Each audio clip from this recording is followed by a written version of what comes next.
మీ business ఏదైనా మీ ఊర్లో promotion చేయాలంటే అది సుమన్ టీవీతోనే సాధ్యం. ఇప్పుడే సంప్రదించండి. ఎప్పుడు ఆర్టీసీ సిబ్బంది జీతాల కోసం బాధపడుతున్నారని, లేకపోతే ఆర్టీసీకి కావాల్సినటువంటి డబ్బు ప్రభుత్వం నుంచి రావాల్సింది రాకపోవటం వల్ల ఇబ్బంది పడుతున్నారని, ఆర్టీసీ ఆస్తులను అమ్ముతారనేటువంటి ఆందోళన, ఆర్టీసీని పూర్తిగా ప్రైవేట్ పరం చేసి రాష్ట్ర ప్రభుత్వ రంగ సంస్థగా మిగలదేమనేటువంటి ఆందోళన ఎప్పుడూ వింటూ ఉండేవాళ్ళం. అటువంటి ఆందోళన కార్యక్రమంలో పెద్ద ఎత్తున ఆనాడు మనమందరం కోరి కొట్లాడి తెచ్చుకున్న తెలంగాణ రాష్ట్రంలో మీరందరూ పెద్ద ఎత్తున సమ్మె చేస్తే కూడా ఆ సమ్మెను ఉక్కుపాదంతో అనగదొక్కి మీకు స్వేచ్ఛ అనేదే లేకుండా, భావ స్వేచ్ఛ అనేదే లేకుండా చేసినటువంటి గత ప్రభుత్వ టీఆర్ఎస్ పాలనను చూశాం. ఈరోజు పట్టుమని 90 రోజులు కూడా పూర్తి కాలేదు. కేవలం అతి కొద్ది సమయంలోనే ఇవాళ ఆర్టీసీ బస్సు కొత్త బస్సులతో ఆర్టీసీ తిరుగుతా ఉంది. తిరగటమే కాదు, గతంలో ఇక్కడే డాక్టర్ బాబాసాహెబ్ అంబేద్కర్ గారి సాక్షిగా 100 బస్సుల్ని ప్రారంభోత్సవం చేసుకున్నాం, కొత్త బస్సులు. మళ్ళీ తిరిగి ఈరోజు ఎలక్ట్రిక్ బస్సులు 25 బస్సులు ఈరోజు నాన్ ఏసీ బస్సుల్ని ఈరోజు కొత్త ప్రారంభోత్సవం చేసుకుంటున్నాం. ఆర్టీసీ నష్టాల్లో ఉన్నటువంటి ఆర్టీసీ ఇవాళ ఆపరేషనల్ ప్రాఫిట్లోకి వచ్చి భవిష్యత్తులో పూర్తి లాభాల్లోకి వచ్చేటువంటి క్రమంలో అడుగులు ముందుకేస్తా ఉంది. నిజంగా ఇది తెలంగాణ రాష్ట్ర ప్రభుత్వానికే కాదు, తెలంగాణ ప్రజలకు కూడా గర్వకారణంగా నేను భావిస్తా ఉన్నాను. ఈ రాష్ట్రంలో రెండు ప్రభుత్వ రంగ సంస్థలు, ఒకటి సింగరేణి ప్రభుత్వ రంగ సంస్థ, అది కూడా దాదాపు 45,000 మంది ఉద్యోగస్తులతో ప్రభుత్వ రంగ సంస్థగా ఉంది.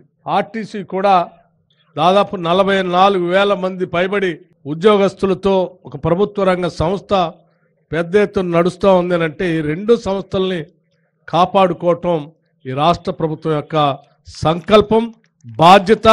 ఇది మనందరి అవసరం అని కూడా నేను భావిస్తూ ఉన్నాను. పెద్ద ఎత్తున దాదాపు 1,00,000 మందికి ఉద్యోగ అవకాశాలు కల్పిస్తూ, కొన్ని లక్షల మందికి రవాణాని సౌకర్యాలు కల్పిస్తూ ముందు తీసుకుని పోతున్నటువంటి ఆర్టీసీ తెలంగాణ రాష్ట్రానికి ఒక తలమానికం లాంటిదిగా భావిస్తూ ఆర్టీసీని అమ్మనీయం, ఆర్టీసీ ఆస్తులు అమ్మనీయం, ఆర్టీసీని నష్టాల్లో ఉండనీయం, ఆర్టీసీని ఉరుకులు పరుగులు పెట్టిస్తూ ప్రజలకి సేవ చేసే కార్యక్రమంలో భాగంగా కావాల్సినటువంటి ఆర్థిక పరమైన సహాయ సహకారం ఎప్పుడూ అందిస్తూనే ఉంటాం. ఆర్టీసీలో పనిచేసే ప్రతి బిడ్డ ఈ తెలంగాణ బిడ్డనే. ఆ పనిచేసే ప్రతి బిడ్డకు సంబంధించిన కుటుంబం చల్లగా ఉండాలని, ఆర్టీసీలో ఉద్యోగం చేస్తున్నామన్నటువంటి భరోసాతో తన కుటుంబ సభ్యులు కూడా బతకాలని చెప్పి, ధైర్యంగా ఉండాలని చెప్పి ఈ రాష్ట్ర ప్రభుత్వం ఆలోచన చేస్తుంది అని చెప్పడానికి ఈ 90 రోజుల్లో అనేక ఉదాహరణలు నేను చెప్పగలను. రాష్ట్ర ముఖ్యమంత్రి వర్యులు రేవంత్ రెడ్డి గారు కానీ, లేకపోతే నా సహచర మంత్రివర్యులు పొన్నం ప్రభాకర్ గారు, కోమటిరెడ్డి వెంకటరెడ్డి గారితో సహా మిగతా మంత్రివర్గ సహచరులు అందరూ కలిసి సమిష్టిగా ఈ ప్రభుత్వ రంగ సంస్థల్ని బతికించుకోవాలి, వాటికి బలోపేతం చేయాలి, ఆర్థికంగా నిలదొక్కునేటట్టు చేయాలని చెప్పి నిత్యం ఆలోచన చేయటం వల్లే ఈరోజు ఆర్టీసీ ఈ రకంగా మనుగడ సాగిస్తుందని కూడా నాకు చెప్పడానికి ఎటువంటి సందేహం లేదు. గతంలో ఉన్నటువంటి ఎరియర్స్ ఏమైనా ఉంటే ఆ ఎరియర్స్ సంబంధించి కానీ, లేకపోతే బాండ్స్ ఉంటే బాండ్స్ సంబంధించిన పేమెంట్ కానీ, లేకపోతే ఈ రాష్ట్ర ప్రభుత్వం నుంచి పే స్కేల్ అరియర్స్ కానీ 50% అరియర్స్ కానీ, లేకపోతే కొద్ది రోజుల క్రితమే 21% పే స్కేల్ ఖరారు చేసుకోవటం కానీ, ఇవన్నీ కూడా కేవలం ఈ 90 రోజుల్లో రాష్ట్ర ప్రభుత్వం సాధించినటువంటి విజయాలుగా నేను భావిస్తూ ఉన్నాను. ఈరోజు ఆర్టీసీ బస్సుల్లో మహిళలు, మనం అందరం మహాలక్ష్మిలాగా గౌరవించేటువంటి మన మహిళలు ఉచితంగా గర్వంగా ఆర్టీసీ బస్సులో ఎక్కి, ఈ బస్సు నాది, నా కోసం నా ప్రభుత్వం ఉచితంగా తిరగటానికి నేను గౌరవిస్తూ నా కోసం ఏర్పాటు చేసినటువంటి రవాణా వ్యవస్థ అని చెప్పి తలెత్తుకొని వాళ్ళంతా తిరుగుతూ ఉంటే అంతకంటే ఆనందం ఈ రాష్ట్ర ప్రభుత్వానికి ఇది అవసరం లేదని కూడా మేము చాలా స్పష్టంగా చెప్తా ఉన్నాం.